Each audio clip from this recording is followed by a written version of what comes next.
Chapter 12 Life of Working Children.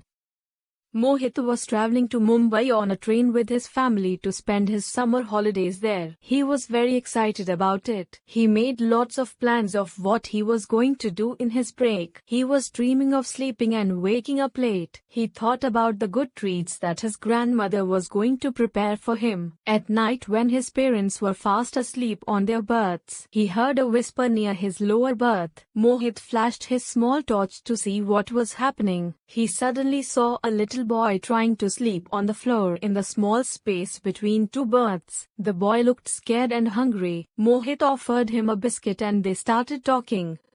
Mohit asked, "What is your name? How old are you? Why are you sleeping on the floor?" The boy replied, "My name is Manu. I'm 10 years old. I want to go to Mumbai." "But where are your parents?" asked Mohit. "I don't know where they are. I don't remember them," replied Manu. "What do you mean you don't remember your parents?" asked Mohit. "My father left on a train while I was sleeping many years back," came the reply. Shocked, Mohit asked, "How could your father leave you behind?" "See, I come from a very small village. I don't even remember the name of it. I had 3 brothers and 2 sisters. We were very poor and did not have enough to eat.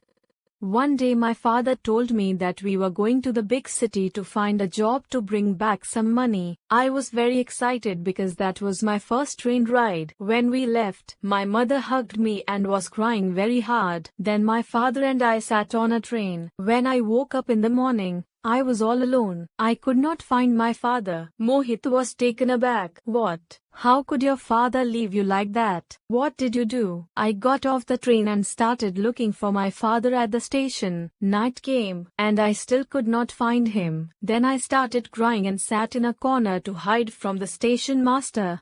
I was hungry and lost. Next day I met another small boy who was selling paper soap on the railway platform," said Manu. With a little sigh, Manu continued, "His name was Raghu. He found me and took me to a place where there were many children like me. Some of them had got lost, some ran away from their families, and some were left behind by their families." "Why would a family do that to their own child?" asked Mohit. "There are many reasons. Many of us come from villages. Some of us were sold by our own parents who didn't have the money to look after a big family. Some parents are tricked into it," replied Manu. "But how can the parents be tricked? I have 8 friends to whom this has happened. Their father or an aunt was contacted by someone they knew.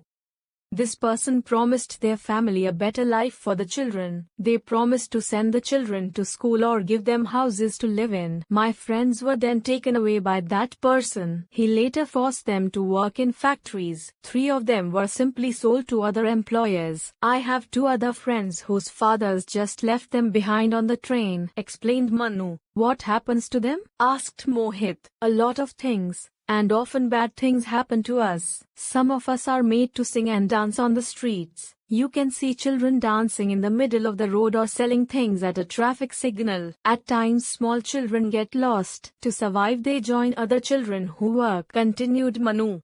"But what kind of work can small children do?" asked the shocked Mohit. With a sad smile, Manu said, "Many things, but most of them are illegal. I started working in a factory where they made silk. We are made to work in factories that make crackers, at construction sites and sari factories." "But isn't it dangerous?" inquired Mohit. "Yes, it's very dangerous. We are forced to work under horrible conditions. We work for long hours, sometimes for 16 hours a day. There are times when we are not given fresh food to eat. I hated being punished if I did something wrong or was not working fast. But we can't do anything. We are all alone in this world, so we stay wherever we get some money, food and a place to stay.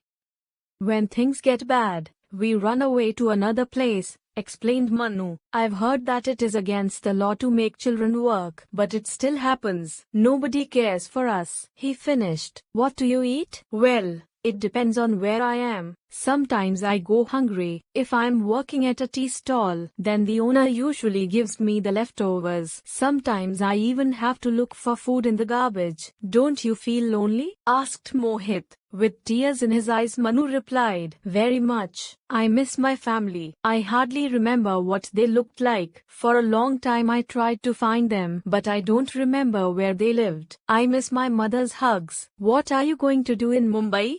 Asked Mohit curiously.